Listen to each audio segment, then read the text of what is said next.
नाभाव उपलब्धे, जानने में आने वाले पदार्थों का अभाव नहीं है क्योंकि उसकी उत्पत्ति होती है। व्याख्या, जिन जानने में आने वाले बाह्य पदार्थ मिथ्या नहीं है, वे कारण रूप में तथा कार्य रूप में भी सदा ही सत्य है, इसलिए उनकी प्रत्यक्ष उपलब्धि होती है। यदि वे स्वप्नगत पदार्थों तथा आकाश में दिखने वाले नीलिमा आदि की भांति सर्वथा मिथ्या होते तो इनकी उपलब्धि नहीं होती।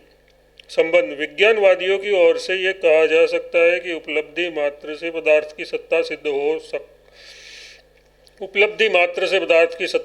नहीं हो सकती, क्योंकि स्वप्न में प्रतीत होने वाले तथा बाजीगर द्वारा उपस्थित किए जाने वाले पदार्थ यद्यपि सत्य नहीं होते तो भी इनकी उपलब्धि देखी जाती है। इस पर कहते हैं, जागृत अवस्था में उपलब्ध होने वाले पदार्थों से स्वप्न आदि में प्रतीत होने वाले पदार्थों के धर्म में भेद होने के कारण भी जागृत में उपलब्ध होने वाले पदार्थ स्वप्नादि में उपलब्ध पदार्थों की भांति मिथ्या नहीं है।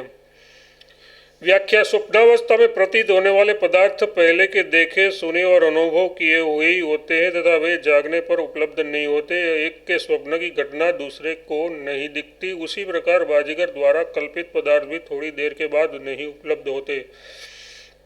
मरुभूमि की तप्त बालूगा राशि में प्रतीत होने वाले जल, सर्प में दिखने वाली चांदी, शिप में दिखने वाली चांदी तथा ब्रह्मवश प्रतीत होने वाली दूसरी किसी वस्तु में भी सत्ता रूप से उपलब्धि नहीं होती, परंतु जो जागृत काल में प्रत्यक्ष देखी जाने वाली वस्तुएं हैं उसके विषय में ऐसी बात नहीं है। वे एक ही समय बहुतों को समान रूप से उपलब्ध होती है, कालांतर में भी उनकी उपलब्धि देखी जाती है। एक प्रकार का आकार नष्ट कर दिया जाने पर भी दूसरे आकार में उसकी सत्ता विद्यमान रहती है। इस प्रकार स्वप्नादि में भ्रांति से प्रतीत होने वाले पदार्थों के और सप्त पदार्थों के धर्मों में बहुत अंतर है, इसलिए स्वप्नादि के दृष्टांत के बल पर यह कहना उपलब्ध नहीं है कि उपलब्धि मात्र से पदार्थ की सत्ता सिद्ध नहीं होती। संबंध, विज्ञानवादी ऐसा कहते हैं कि बाह्य पदार्थ न होने पर भी पूर्वावासना के कारण बुद्धि द्वारा उन विचित्र पदार्थों का उपलब्ध होना संभव है, अतः इसका खंडन करते हैं। विज्ञानवादियों द्वारा कल्पित वासना की सत्ता सिद्ध नहीं होती, क्योंकि उसके मत के अनुसार बाह्य पदार्थों की उपलब्धि ही नहीं हो सकती। व्याख्या, जो पहले उपलब्ध हो चुकी है उसी के संस्कार बुद्धि में जमते हैं और वे ही वासना रूप से स्फुरित होते हैं। पदार्थों की सत्ता स्वीकार न करने से उनकी उपलब्धि नहीं होगी और उपलब्धि सिद्ध हुई बिना पूर्व अनुभव के अनुसार वासना का होना सिद्ध नहीं होगा। इसलिए वही विज्ञानवादियों की मान्यता ठीक नहीं है। बाह्य पदार्थों को सत्य मानना ही युक्ति संगत है। संबंध प्रक्रांत से वासना का खंडन करते हैं। बौद्ध मत के अनुसार वासना की आधारभूतता बुद्धि भी क्षणिक है, इसलिए भी वासना की सत्ता सिद्ध नहीं होती। व्याख्या, वासना की आधारभूत जो बुद्धि है उसे भी विज्ञानवादी क्षणिक मानते हैं, इसलिए वासना के आधार की सत्ता न होने के कारण निराधार वासना का अस्तित्व सिद्ध नहीं हो सकता, इसलिए भी बौद्ध मत भ्रांति पूर्ण है। संबंध, अब सूत्रकार बौद्ध मत में सब प्रकार की अनुत्पत्ति होने के कारण उनकी अनुपयोगिता सूचित करते हुए इस प्रकार प्रकरण का उपसंहार करते हैं। विचार करने पर बौद्ध मत में सब प्रकार से अनुपत्ति मतलब असंगति दिखाई देती है, इसलिए भी बौद्ध मत उपादेय नहीं है। व्याख्या, बौद्ध मत की मान्यताओं पर जितना ही विचार किया जाता है उतना ही उनकी प्रत्येक बात युक्ति विरुद्ध जान पड़ती है। बौद्धों की प्रत्येक मान्यता का युक्तियों से खंडन हो जाता है, अतः वह कदापि उपादेय नहीं है। यहाँ सूत्रकार ने प्रसंग का उपसंहार करते हुए माध्यमिक बौद्धों के सर्वशून्यवाद का भी खंडन कर दिया। ये बात इसके अंतर्गत समझ लेनी चाहिए। तात्पर्य यह है कि क्षणिकवाद और विज्ञानवाद का जिन युक्तियों से खंडन किया गया है उन्हीं के द्वारा सर्वशून्यवाद का भी खंडन हो गया, ऐसा मानना चाहिए। संबंध यहाँ तक बौद्ध मत का निराकरण करके जब अब जैन मत का खंडन करने के लिए नया प्रकरण आरंभ करते हैं। जैन लोग सप्तभंगी न्याय के अनुसार एक ही पदार्थ की सत्ता और असत्ता दोनों स्वीकार करते हैं। उनकी इस मान्यता का निराकरण करने के लिए सूत्रकार कहते हैं, एक सत्य पदार्थ में परस्पर विरुद्ध अनेक धर्म नहीं रह सकते क्योंकि ये असंभव है। जैनी लोग 7 पदार्थ और 5 अस्तिकार मानते हैं और सर्वत्र सप्तभंगी न्याय की अवतारणा करते हैं। उसकी मान्यता के अनुसार सप्तभंगी न्याय का स्वरूप इस प्रकार है, पदार्थ की सत्ता है, दूसरा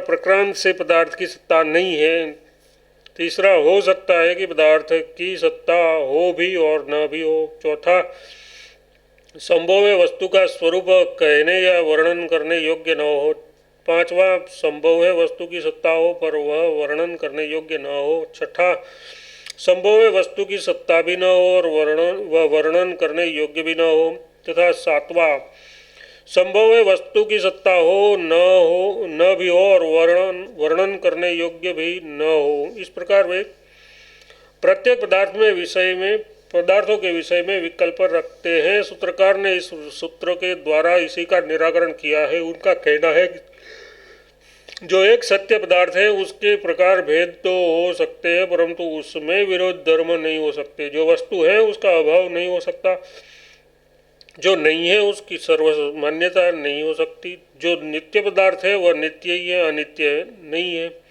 जो अनित्य है वह अनित्य ही है, नित्य नहीं है। इस प्रकार समझ लेना चाहिए। अतः जैनियों का प्रत्येक वस्तु को विरुद्ध धर्मों से युक्त मानना युक्त संगत नहीं है। संबंध जैनी लोगों की दूसरी मान्यता यह है कि आत्मा का माप शरीर के बराबर है, उसमें दोष देखते हुए सूत्रकार कहते हैं, इसी प्रकार आत्मा को अपूर्ण एक देशीय यथार्थ शरीर के बराबर माप वाला मानना भी युक्ति संगत नहीं है। व्याख्या, जिस प्रकार एक पदार्थ में विरुद्ध धर्मों को मानना युक्ति संगत नहीं है उसी प्रकार आत्मा को एक देशीय यथार्थ शरीर के बराबर माप वाला मानना भी युक्ति संगत नहीं है, क्योंकि किसी मनुष्य शरीर में रहने वाले आत्मा को यदि उससे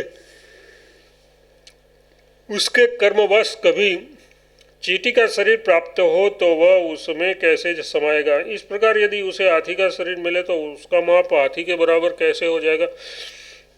इसके सिवा मनुष्य का शरीर भी जन्म के समय बहुत छोटा सा होता है, पीछे बहुत बड़ा हो जाता है, तो आत्मा का माप किस अवस्था से शरीर के बराबर मानेंगे। शरीर का हाथ या पैर आदि कोई अंग कट जाने से आत्मा नहीं कट जाता। इस प्रकार विचार करने से आत्मा को शरीर के बराबर मानने की बात भी सर्वथा दोषपूर्ण प्रतीत होती है। अतः जैन मत भी अनुपन्न होने के कारण अमान्य है।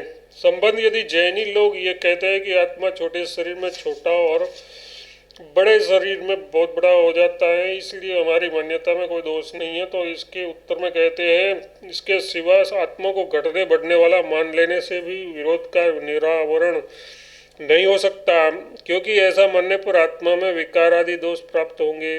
व्याख्या, यदि ये मान लिया जाए कि आत्मा को जब जैसा माप वाला छोटा बड़ा शरीर मिलता है तब वह भी वैसे ही माप वाला हो जाता है, तो भी आत्मा निर्दोष नहीं ठहरता, क्योंकि ऐसा मान लेने पर उसकी विकारी अवयव युक्त अनित्य तथा इसी प्रकार अन्य अनेक दोषों से युक्त मानना हो जाएगा। जो पदार्थ घटता बढ़ता है वह अवयव युक्त होता है, किंतु आत्मा अवयव युक्त नहीं माना जाता। घटने बढ़ने वाला पदार्थ नित्य नहीं हो सकता, परंतु आत्मा को नित्य माना गया है। घटना और बढ़ना विकार है, वह आत्मा में संभव नहीं है, क्योंकि उसे निर्विकार माना गया है। इसी प्रकार घटना बढ़ना मानने से अनेक दोष आत्मा में प्राप्त हो सकते हैं। अतः जैनियों की उपयुक्त मान्यता युक्ति संगत नहीं है। संबंध, जीवात्मा को शरीर के बराबर माप वाला मानना सर्वथा असंगत है, इस बात को प्रकरण से सिद्ध करते हैं।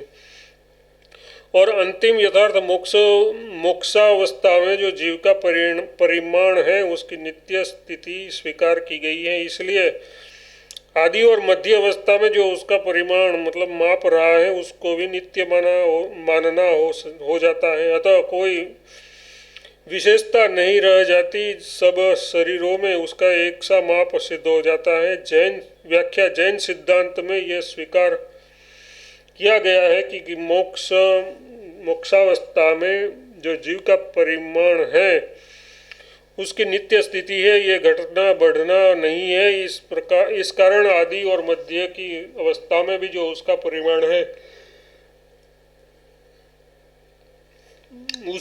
उसको भी इसी प्रकार नित्य मानना हो जाता है, क्योंकि पहले का माप नित्य मान लेने पर अंतिम माप को भी नित्य नहीं माना जा सकता। जो नित्य है वह सदा से ही एक सा रहता है, बीच में घटना बढ़ता नहीं है। इसलिए पहले या बीच की अवस्थाओं में जितने शरीर उसे प्राप्त होते हैं उस सब में उसका छोटा या बड़ा एक सा ही माप मानना पड़ेगा।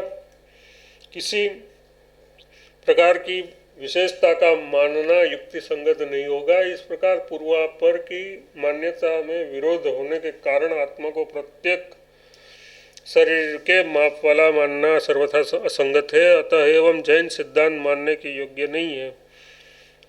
संबंध इस प्रकार अनीश्वरवादियों के मत का निराकरण करते अब पाशुपत सिद्धांत वालों की मान्यता में दोष देखने के लिए अगला प्रकरण आरंभ करते हैं। पशुपति का मत भी आदरणीय नहीं है क्योंकि वह युक्ति विरुद्ध है।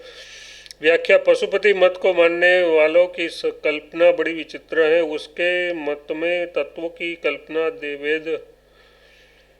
तत्वों की कल्पना वेद विरुद्ध है तथा मुक्ति के साधन भी ये लोग वेद विरुद्ध ही मानते हैं। उसका कथन है कि कंठी, रुचिका, कमंडल, जटा, भस्म और यज्ञोपवीत ये 6 मुद्राएं है। इसके द्वारा जो अपने शरीर को मृदित यथार्थ चिन्हित कर लेता है वह इस संसार में पुनः जन्म नहीं धारण करता।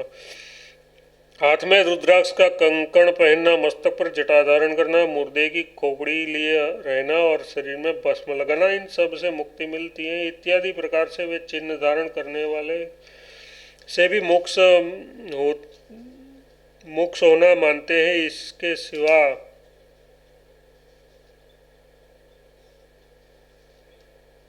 वे महेश्वर को केवल निमित्त कारण तथा प्रधान